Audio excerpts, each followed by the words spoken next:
সমান থাকে না। চাপের তারতম্যের কারণ কি প্রথমে বলবো, বায়ু উষ্ণতার তারতম্য। ফার্স্ট কারণ হচ্ছে আমাদের উষ্ণতার জন্য কিন্তু চাপের পার্থক্য ঘটে, ঠিক আছে। সবচেয়ে উষ্ণতার দ্বারা তারতম্য ঘটে, সেরকম উষ্ণতার কারণে কিন্তু চাপের পার্থক্য ঘটে। কি বায়ুচাপ হ্রাস বৃদ্ধির ক্ষেত্রে উষ্ণতা গুরুত্বপূর্ণ ভূমিকা পালন করে। বায়ু উষ্ণতা বৃদ্ধি পেলে তা প্রসারিত হয়ে কি হয়, উপরে উঠে যায়, যার ফলে বায়ু চাপটা কি হয়, কমে যায়, ঠিক আছে।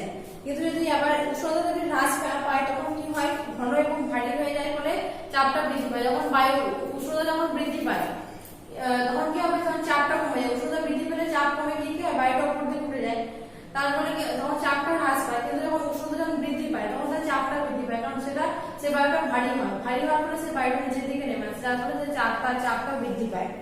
তারপরে বায়ুতে জলীয় বাষ্পের তারতম্য। জলীয় বাষ্পপূর্ণ বায়ুটা সবসময় কি হয়, হালকা হয়। যে বায়ুতে জলীয় বাষ্পের পরিমাণ বেশি থাকে সে বায়ুটা সবসময় হালকা হয়। হালকা হওয়ার ফলে সে বায়ুটা কি হয়, সবসময় উপরের দিকে উঠে যায়, তারপরে তার চাপটা কিন্তু কি হয়, কম থাকে। কিন্তু এবার জলীয় বাষ্পের পরিমাণ কি থাকে, মানে জলীয় বাষ্প বিশুদ্ধ বায়ু সে হালকা করে গিয়ে জলীয় বাষ্পপূর্ণ আর্দ্র বায়ু শুষ্ক বলে হালকা উপরে উঠে যায়, এবার চাপটাও কি হয়, কমে যায়। কিন্তু শুষ্ক বায়ুটা কি হয়, ভারী বলে চাপ বেশি দেয়, তারপরে সেটা নিচের দিকে নেমে আসে। তারপরে কি বলছে, পৃথিবী পৃষ্ঠের উচ্চতা। পৃথিবী পৃষ্ঠের উচ্চতা কি, সমুদ্র পৃষ্ঠ যত আমরা উপরে যাই না কেন, একটা নির্দিষ্ট উচ্চতার পর কি হয়, কিছুটা উষ্ণতা কমতে থাকে। কি 210 মিটার উচ্চতায় 34 মিলিবার হারে উষ্ণতাটা কমতে থাকে। তো যে কারণে এই স্থান সমুদ্র সঙ্গে যত উপর দিকে তত কিন্তু বায়ু চাপটা তত কমে যায়। যত আমরা উপর দিকে উঠবো তত বায়ু চাপটা আস্তে আস্তে কমতে থাকে। ঠিক আছে, বায়ু চাপ আমরা কিসের সাহায্যে মাপি, কোন এককের সাহায্যে, মিলিবার এককের সাহায্যে বায়ু চাপ মাপি, ঠিক আছে, ব্যারোমিটার যন্ত্রের সাহায্যে আর মিলিবার এককের সাহায্যে। তো যত আমরা উপর দিকে উঠবো তত কিন্তু বায়ু চাপটা আস্তে আস্তে কমতে থাকে। তারপরে কি বলছে যে বায়ুমণ্ডলের গভীরতা। বায়ুমণ্ডলের গভীরতা দ্বারা কিভাবে হয় না, বায়ুমণ্ডলের গভীরতা ভূপৃষ্ঠে সর্বত্র সমান নয়। যে অঞ্চলে বায়ুমণ্ডলের গভীরতা বেশি সেখানে প্রচুর পরিমাণে মানে অণুর পরিমাণ বেশি থাকে, যার ফলে সেখানে চাপটা অনেক বেশি দেয়, ঠিক আছে। যে অঞ্চলে বায়ুমণ্ডলের গভীরতা কম সেখানে অণুর পরিমাণও কম, যার ফলে সেখানে চাপও কম থাকে।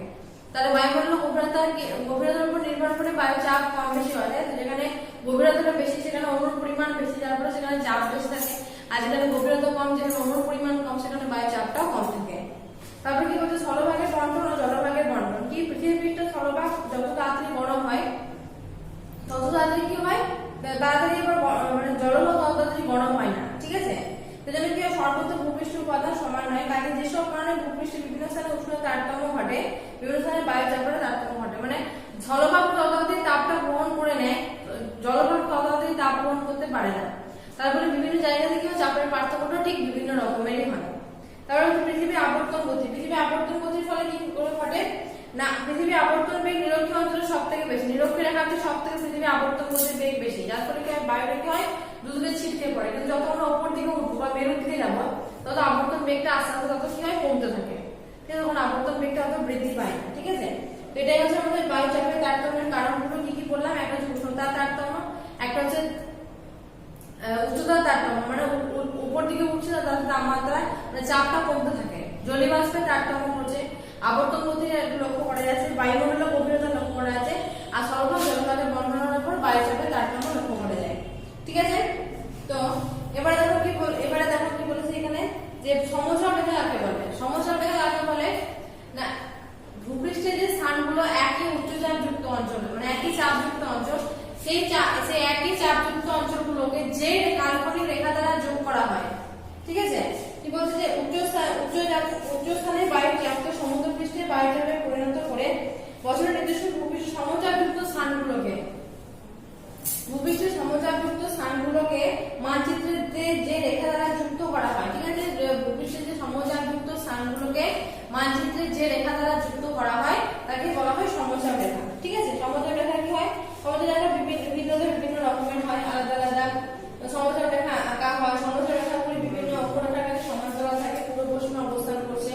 তারপর দূরে অবস্থান করলে আবহাওয়া শান্ত থাকে, কাছাকাছি অবস্থান করলে বায়ু গতিবেগ তীব্র হয়। মানে যখন দূরে অবস্থান করে তখন আবহাওয়াটা ঠিকঠাক থাকে, আর কাছাকাছি অবস্থান করলে মানে সেখানে বায়ু গতিবেগটা বেশি হয়। আর সমুদ্র রেখাগুলো নিজেদের কাছাকাছি চক্রাকারে অবস্থান করলে ঝড় বৃষ্টির সম্ভাবনা লক্ষ্য করা যায়। যদি চক্রাকারে আবর্তন করে গোল করে দেয় যেন কি ঝড় বৃষ্টির সম্ভাবনা লক্ষ্য করা যায়। তো এবারে যখন আমরা পড়বো চাপ বলয়। চাপ বলয় তো তোমরা সবাই জানো, মাঝখানে আছে নিরক্ষীয় নিম্নচাপ বলয়, নিরক্ষ রেখা, এখানে আছে নিরক্ষীয় নিম্নচাপ বলয়,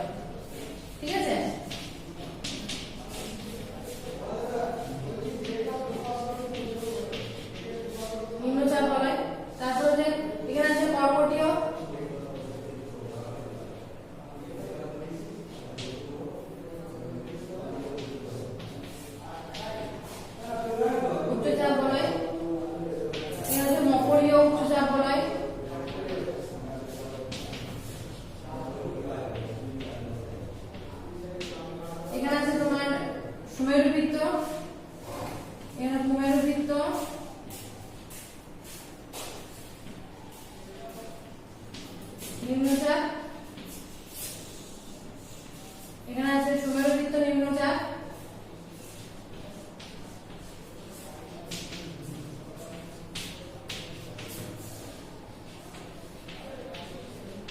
এখানে আছে সুমেরু উচ্চচাপ, এখানে আছে কুমেরু উচ্চচাপ।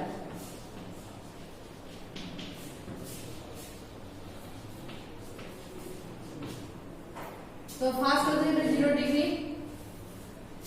তারপর হচ্ছে এটা 23.5 ডিগ্রি, এটা 66 ডিগ্রি, এটা আছে 90 ডিগ্রি। সেরকম এটা প্রায় 23.5 ডিগ্রি, এটা হচ্ছে দক্ষিণ, এটা হচ্ছে উত্তর, ঠিক আছে। এটা 66 ডিগ্রি দক্ষিণ, এটা হচ্ছে 90 ডিগ্রি দক্ষিণ, ঠিক আছে। এটা হচ্ছে আমাদের চাপ বলয়। তো চাপ বলয় এবারে কি দেখবো, দেখো চাপ বলয় কি, যে একটা মানে বায়ুচাপের তারতম্য অনুসারে কি বলছে যে চাপ বলয়কে আমরা 7টা ভাগে ভাগ করি, 1 2 3 4 5 6 7, ঠিক আছে। 7টা ভাগে চাপ বলয়কে ভাগ করা হয়। কি বলছে যে পৃথিবীর আকৃতি গোলাকার বলে উচ্চচাপ নিম্নচাপ অঞ্চল ভূপৃষ্ঠের বলয়ের আকারে বেষ্টন করেছে। পৃথিবীর আকৃতি গোলাকার, ঠিক আছে, তার জন্য কি হয় উচ্চচাপ নিম্নচাপ অঞ্চলগুলো পৃথিবীকে কি করছে, বলয়ের আকারে বেষ্টন করে আছে, ঠিক আছে। তো এরকম বলয়ের আকার বিশিষ্ট অঞ্চলকে চাপ বলয় বলে। মানে এগুলো কি যেহেতু গোলাকার সেগুলো বলয়ের আকারে বেষ্টন করা যায়, এই বলয়ের আকারে বেষ্টন করা আছে বলে এগুলো কি বলা হয়, চাপ বলয়। প্রথমে নিরক্ষীয় নিম্নচাপ বলয়। নিরক্ষীয় নিম্নচাপ বলয় কি 0 থেকে 5 ডিগ্রি অক্ষরেখার মধ্যে, 0 থেকে 5 ডিগ্রি থেকে 10 ডিগ্রি অক্ষরেখার মধ্যে বায়ুমণ্ডলের নিম্নচাপ লক্ষ্য করা যায়। এখানে কি, এখানে জলভাগ পরিমাণ বেশি বলে এর লম্ব বিকিরণ দেয় বলে বায়ু উষ্ণ থাকে। এখানে স্থলভাগ অপেক্ষা জলভাগ বেশি থাকে, প্রচন্ড সূর্যের তাপে প্রচুর পরিমাণে জলীয়বাষ্প সংরক্ষণ করে, যার ফলে এখানে বৃষ্টিপাতের পরিমাণও বেশি। আর এখানে আবর্তন গতিবেগ বেশি থাকার জন্য এখানে বায়ু উত্তর দক্ষিণ উভয় দিকে ছিটকে যায়। তাহলে কি কি দেখলাম, নিরক্ষীয় নিম্নচাপ বলয় কি কি দেখলাম, যে এখানে তোমার 5 থেকে 10 ডিগ্রি অক্ষরেখার মধ্যে কি হয়, নিরক্ষীয় চাপ বলয় লক্ষ্য করা যায়। তো এখানে কি, যেহেতু এর সূর্য সারাবছর লম্বভাবে কিরণ দেয় বলে এখানে উষ্ণতাটা বেশি থাকে। এখানে স্থলভাগের তুলনায় জলভাগ বেশি বলে এখানে বায়ু জলীয়বাষ্পের পরিমাণও বেশি থাকে। আর আবর্তন গতির বেগ এখানে সব থেকে বেশি বলে কি হয়, বায়ুটা উত্তর এবং দক্ষিণ দুদিকে ছিটকে যায়। তারপরে আমরা পাচ্ছি কর্কটীয় এবং মকরীয় উচ্চচাপ বলয়। কর্কটীয় মকর উচ্চচাপ বলয় কি হয়, কর্কটীয় মকর উচ্চচাপ বলয় হচ্ছে উভয় গোলার্ধের 25 থেকে 30 ডিগ্রি অক্ষরেখার মধ্যে, ঠিক আছে, 25 থেকে 30 ডিগ্রি অক্ষরেখার মধ্যে কি হয়, যে অক্ষরেখার মধ্যে বায়ুমণ্ডল উচ্চচাপ লক্ষ্য করা যায়। উত্তর গোলার্ধে কর্কটীয় উচ্চচাপ, উত্তর গোলার্ধে যেটা সেটা কর্কটীয়, আর দক্ষিণ গোলার্ধে একে বলা হয় মকরীয় উচ্চচাপ। তো কি নিরক্ষীয় অঞ্চলে উষ্ণ হালকা বাতাসটা কি হয়, আবর্তন গতির জন্য কি, আবর্তন গতির বেশি থাকার জন্য উষ্ণ হালকা বাতাসটা উত্তর গোলার্ধে কি হয়, উত্তর দিকে এবং দক্ষিণ দিকে প্রবাহিত হয়। এই কারণে বায়ু শীতল এবং ভারী দুই প্রান্তীয় অঞ্চলে প্রবেশ করে, ঠিক আছে। মানে এই নিম্নচাপ অঞ্চলের বায়ুটা আবর্তন গতির জন্য ছিটকে গিয়ে একটা উত্তর গোলার্ধে কর্কটীয় উচ্চচাপের দিকে আর দক্ষিণ গোলার্ধে মকর উচ্চচাপের দিকে ছিটকে পড়ে।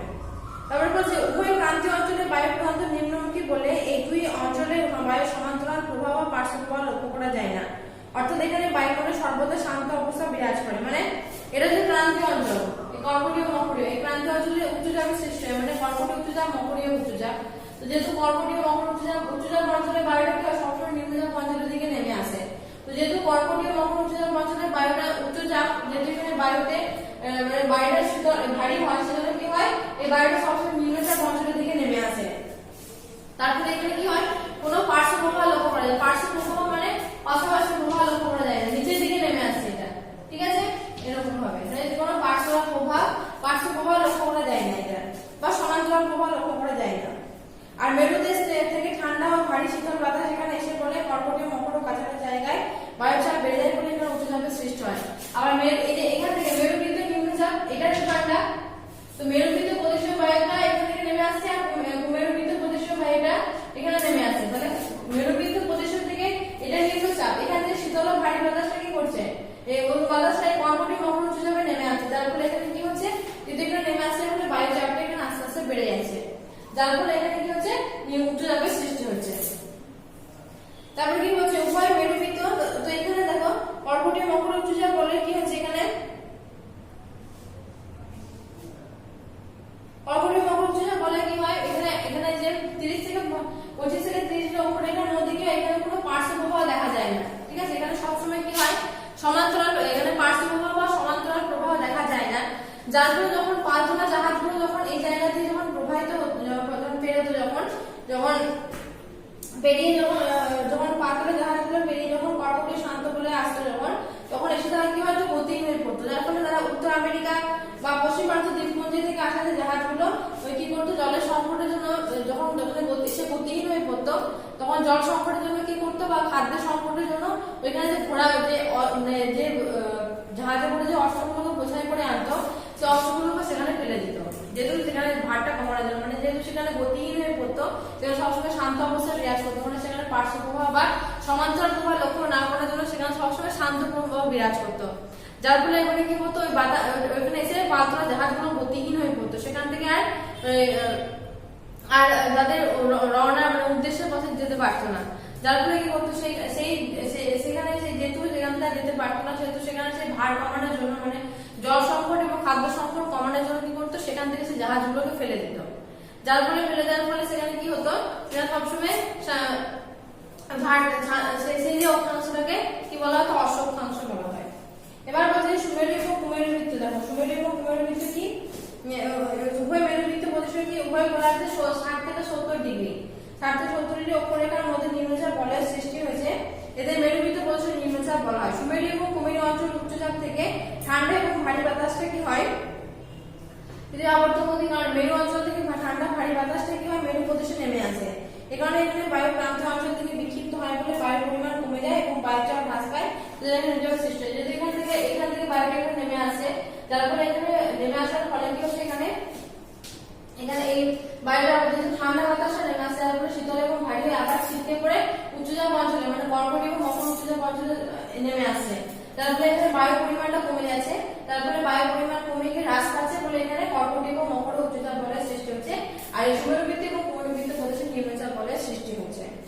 তারপরে বলছে উভয় মেরু দেশে উচ্চচাপ বলয় কি সুমেরু এবং কুমেরু কি কিছু সন্নিকটে যে উচ্চচাপ বলয়ের সৃষ্টি হয়েছে তারা যথাক্রমে উত্তর দিকে হচ্ছে সুমেরু উচ্চচাপ আর দক্ষিণ দিকে হচ্ছে, মানে এই দিকে হচ্ছে সুমেরু এটা হচ্ছে কুমেরু, তাহলে উত্তর দিকে যেটা সৃষ্টি হয়েছে সেটা সুমেরু উচ্চচাপ আর দক্ষিণ দিকে যেটা সৃষ্টি হয়েছে সেটা কুমেরু উচ্চচাপ।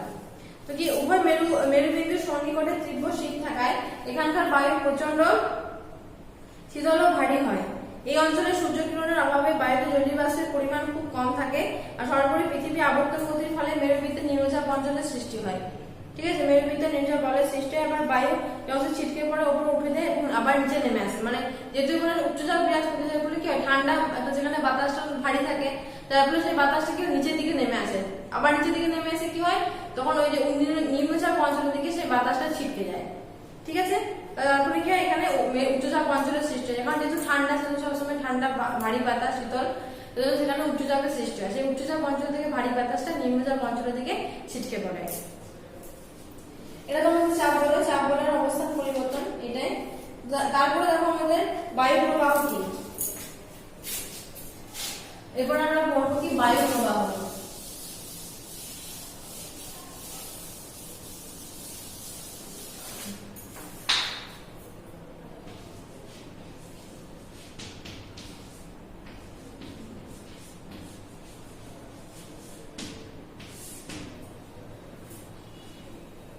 বায়ু প্রবাহ দেখো কি বলেছে বায়ু সারা বছর যে মানে বায়ু কি যে ভূপৃষ্ঠের উপর দিয়ে প্রবাহ করে বায়ু উচ্চচাপ অঞ্চল থেকে নিম্নচাপ, বায়ু সবসময় উচ্চচাপ অঞ্চল থেকে নিম্নচাপ অঞ্চলের দিকে প্রবাহিত হয়, ঠিক আছে। তো বায়ু যখন উচ্চচাপ অঞ্চল থেকে নিম্নচাপ অঞ্চলের দিকে প্রবাহিত হয় তখন তাকে বায়ু প্রবাহ বলা হয়।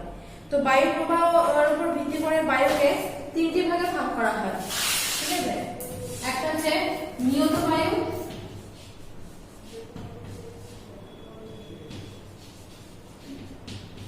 একটা হচ্ছে স্থানীয় বায়ু,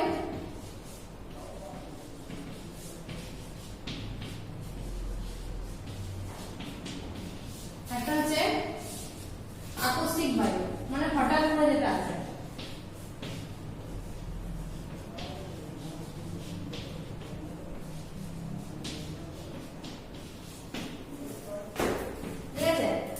নিয়ত বায়ু প্রথমে কি, নিয়ত বায়ু হচ্ছে সারা বছর ঠিক আছে, সারা বছর নিয়মিতভাবে এক অঞ্চল থেকে আরেক অঞ্চলে যে বায়ু প্রবাহিত হয় তাকে নিয়ত বায়ু বলে।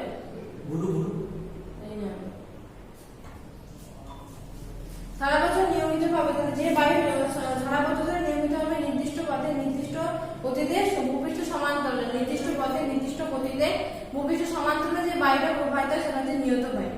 তো নিয়ত বায়ুকে আবার তিন ভাগে ভাগ করা হয়, ঠিক আছে। একটা হচ্ছে আয়ন বায়ু,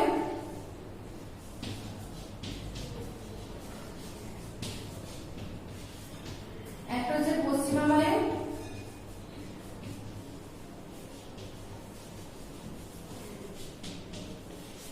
একটা হচ্ছে মেরু বায়ু, ঠিক আছে।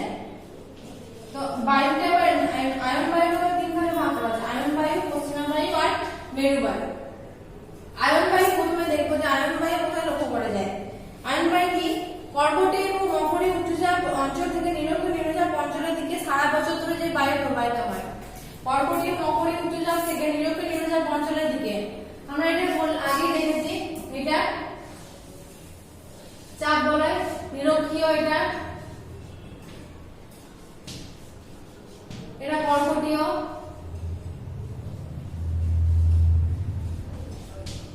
এটা হচ্ছে মকরীয়,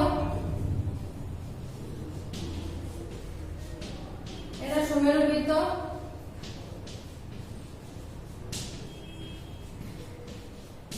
এটা হচ্ছে কুমেরুবৃত্ত, এটা হচ্ছে সুমেরুবৃত্ত।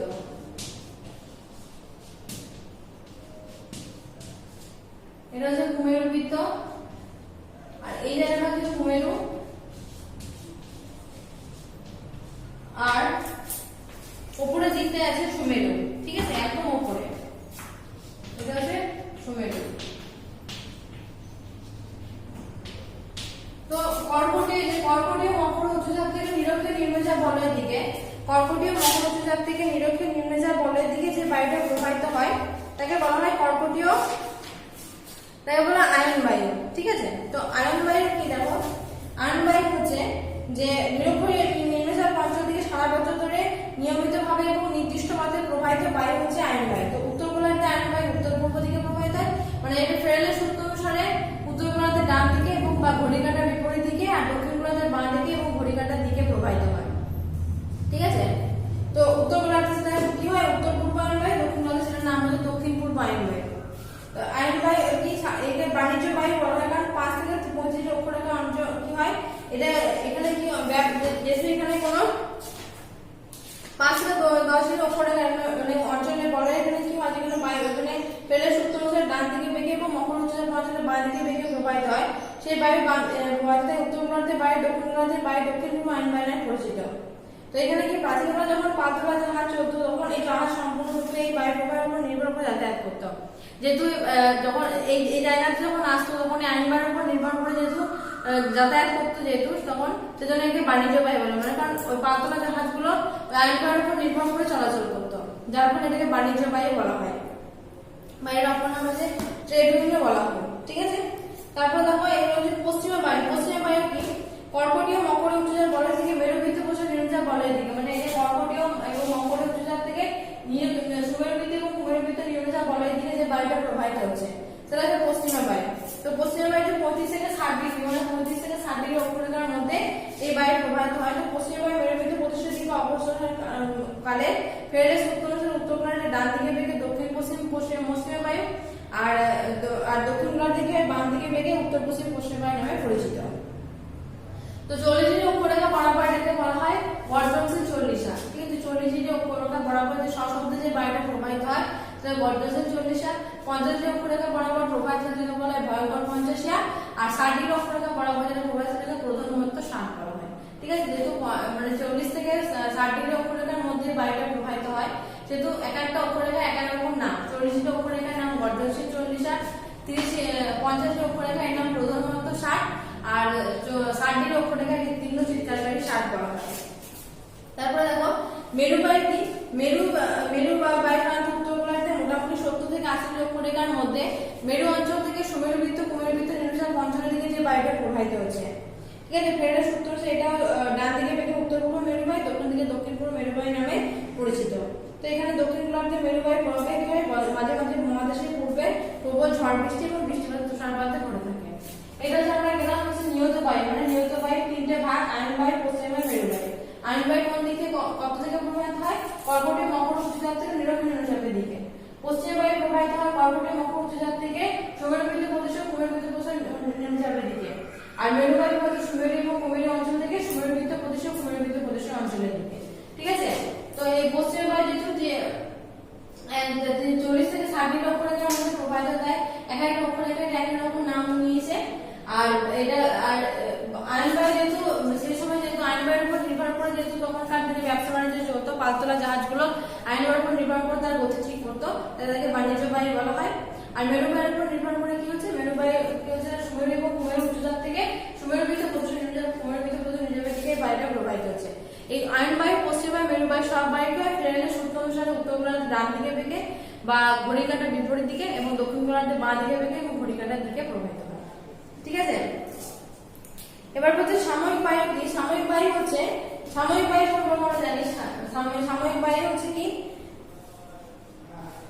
দিনের বিভিন্ন সময়ে বছরের বিভিন্ন ঋতুতে স্থলভাগ জলভাগের বায়ুচাপের তারতম্যের কারণে সাময়িকভাবে যে বায়ুটা প্রবাহিত হয়, স্থানীয় বায়ু মানে এটা সাময়িক বায়ু।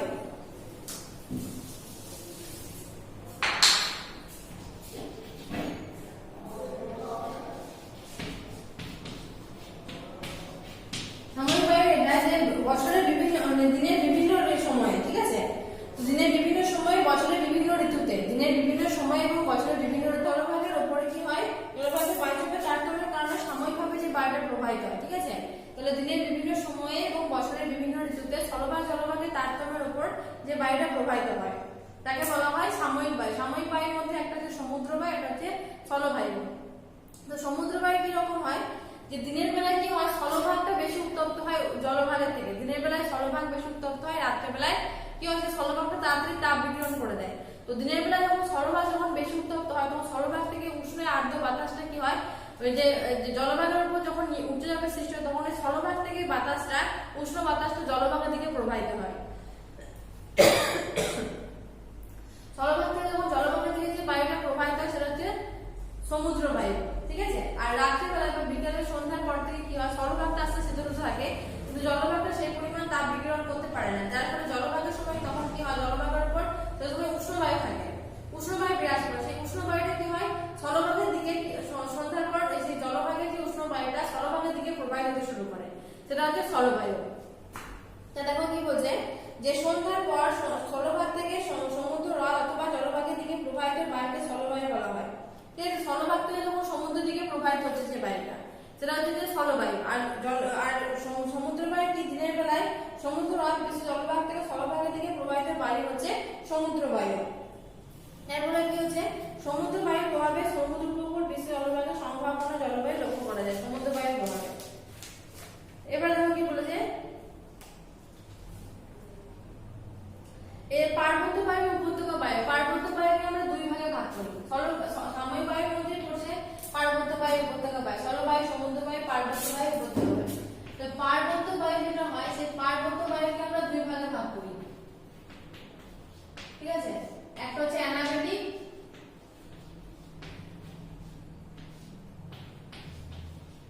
একটা হচ্ছে ক্যাটাবেটিক।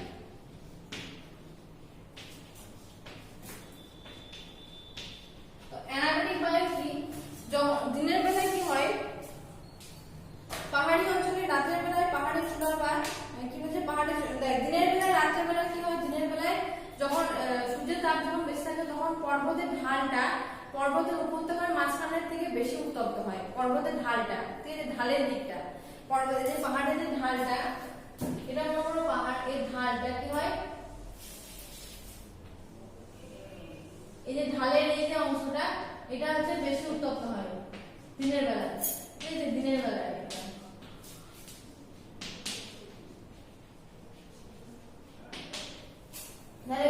ঢাল বেয়ে যখন কি হয়, দিনের বেলা যখন বেশি উত্তপ্ত হয়, যার ফলে কি হয়,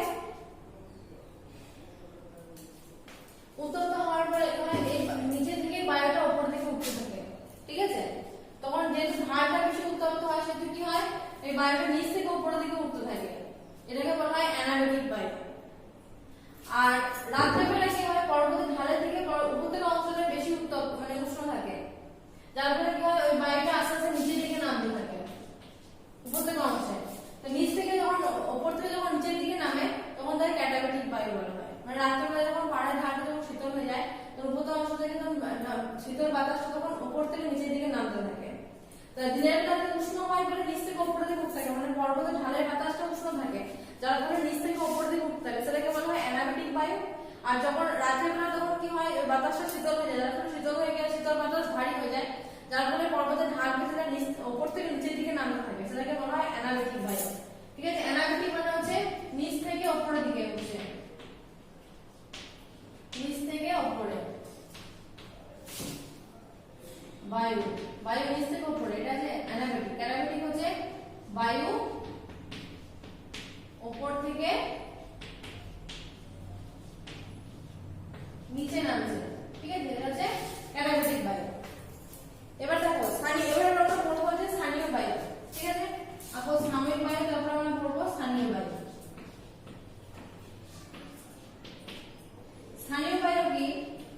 স্থানীয় বায়ু হচ্ছে পৃথিবীর কোনো অঞ্চলে, পৃথিবীর কোনো নির্দিষ্ট অঞ্চলের বিশেষ বিশেষ ঋতুতে যে বায়ু প্রবাহিত হয়। ঠিক আছে, পৃথিবীর কোনো নির্দিষ্ট অঞ্চলে বিশেষ বিশেষ ঋতুতে যে বায়ু প্রবাহিত হয় সেটাকে বলা হয় স্থানীয় বায়ু। তো স্থানীয় বায়ু কিন্তু বিভিন্ন জায়গায় বিভিন্ন রকম নামে পরিচিত, যেমন রকি পার্বত্য অঞ্চলের উষ্ণ বায়ুকে আমরা কি বলি? চিনুক। ঠিক আছে, আড্রিয়াটিক উপকূলের শীতল বায়ুকে আমরা বলি বোরো। ঠিক আছে, তারপর হচ্ছে যে তারপর গুজরাট পাঞ্জাবের যে শীতল যে উষ্ণ বাতাসটাকে আমরা বলি লু।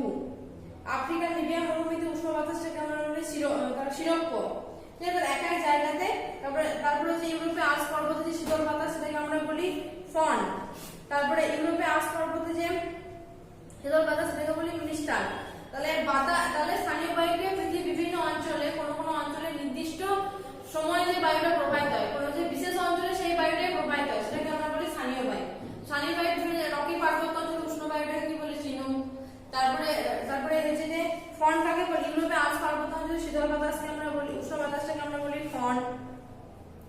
তারপরে শীতল বাতাস যেমন পাঞ্জাব রাজস্থানের লু। তারপরে মিস্টাল হচ্ছে ইউরোপে আল্পস পর্বতের মিস্টাল। তো ইউরোপের আল্পস পর্বতে দুটো রকমের বাতাস, একটা হচ্ছে উষ্ণ বাতাস সেটা হচ্ছে ফন, আর শীতল বাতাস সেটা হচ্ছে মিস্টাল। ঠিক আছে, এবার আমরা পড়বো আকস্মিক বায়ু। আকস্মিক বায়ু কি? আকস্মিক বায়ু হচ্ছে কোনো জায়গায় যদি খুব অল্প পরিবেশনে হঠাৎ বায়ুচাপের অত্যাধিক হ্রাস বৃদ্ধি ঘটে, তখন হঠাৎ করে তখন বায়ুচাপের যে পার্থক্য লক্ষ্য করা যায়। ঠিক আছে, মানে কোনো অঞ্চলের জায়গায় যদি খুব অল্প পরিসর জায়গায় হঠাৎ বায়ুচাপের অত্যাধিক হ্রাস বৃদ্ধি ঘটে, সেখানে প্রবল বেগে যে বায়ু প্রবাহিত মানে যদি বায়ুচাপের হ্রাস বৃদ্ধির পার্থক্য ঘটে তখন বায়ুচাপের যে পার্থক্য লক্ষ্য করা যায় সেটাকে বলে আকস্মিক বায়ু। তো আকস্মিক বায়ুকে দুই ভাগে ভাগ করা হয়, একটা হচ্ছে ঘূর্ণবায়ু,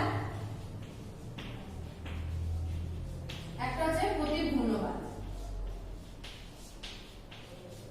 তো ঘূর্ণবায়ু কি?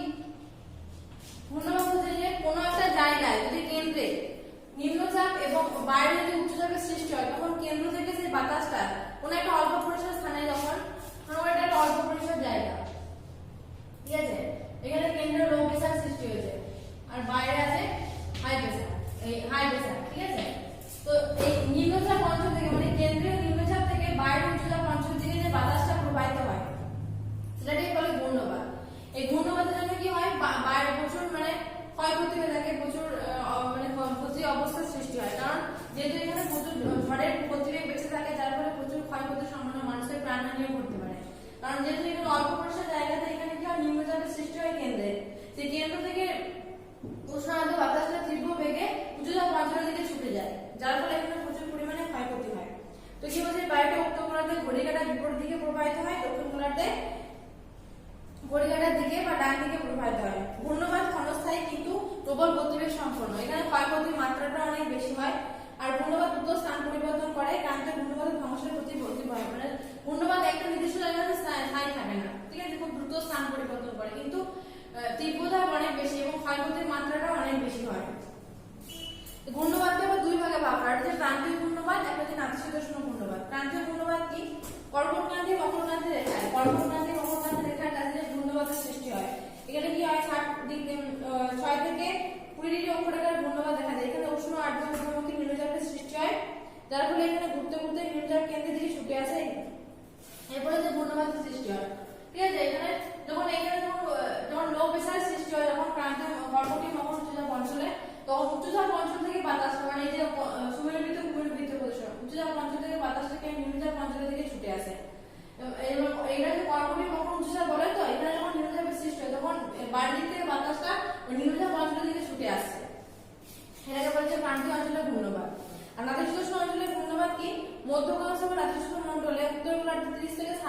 উপরেকার মূল্যায়ন সালে এই ধরনের ঘূর্ণবাদ সৃষ্টি হয়। এই ধরনের ঘূর্ণবাদ দীর্ঘস্থায়ী, কিন্তু যে বায়ুবেগ কম থাকে বলে ক্ষয়ক্ষতির মাত্রাটা কম থাকে। প্রতি ঘূর্ণবাদ কি হয়? প্রতি ঘূর্ণবাদ তার ঠিক বিপরীত অবস্থা ঘটে। যখন প্রতি ঘূর্ণবাদে কি হয়, এটা যে কেন্দ্রে থাকে হাই প্রেসার, ঠিক আছে, আর বাইরে লো প্রেসার থাকে। কেন্দ্রে হাই প্রেসার, বাইরে লো প্রেসার, তখন এই যে লো প্রেসার থেকে মানে নিম্নচাপ থেকে উষ্ণ আর্দ্র হালকা বাতাসটা এই উচ্চচাপ অঞ্চল থেকে তীব্র বেগে ছুটে যায়, যেহেতু বিপরীত দিকে ঘটছে, বাইরে থেকে যাচ্ছে না, বিপরীত দিকে মানে কেন্দ্রের দিকে প্রবেশ করছে, তার ফলে এখানে বায়ুর গতিবেগটা কম থাকে, তার ফলে এখানে ক্ষয়ক্ষতির মাত্রাটা কম থাকে। এই সময় শান্ত অবস্থা বিরাজ করে, ঝড় ঝড়ের কোনো সম্ভাবনা থাকে না, প্রাণহানি ঘটানোর সম্ভাবনা থাকে না, ঠিক আছে। এটাকে বলা হয় প্রতি ঘূর্ণবাদ। তো প্রতি ঘূর্ণবাদ দীর্ঘস্থায়ী হয় কিন্তু ধীর গতিযুক্ত হয়, কারণ যেহেতু নিম্নচাপ থেকে উচ্চচাপ অঞ্চল দিকে প্রবেশ করে কিন্তু কেন্দ্রের দিকে প্রবেশ করছে, যার ফলে ক্ষয়ক্ষতির মাত্রাটা বেশি থাকে না। এটা দীর্ঘস্থায়ী হয় কিন্তু ধীর গতি সম্পন্ন। আর প্রতি ঘূর্ণবাদের প্রভাবে ঝড় বৃষ্টি হয় না। এটা ঠিক প্রতি ঘূর্ণবাদ তাই দক্ষিণ গোলার্ধে উত্তর গোলার্ধে বাম দিকে বেগে প্রবাহিত হয়, মানে ঘড়িকাঁটার বিপরীত দিকে, আর দক্ষিণ গোলার্ধে ডান দিকে বেগে প্রবাহিত হয়, মানে ঘড়িকাঁটার দিকে, ঠিক আছে। এই ঘূর্ণবাদ অবধি থাকবে তোমাদের, ঘূর্ণবাদ প্রতি ঘূর্ণবাদ অবধি দেখে নেবে একবার সময় মিলে, ঠিক আছে।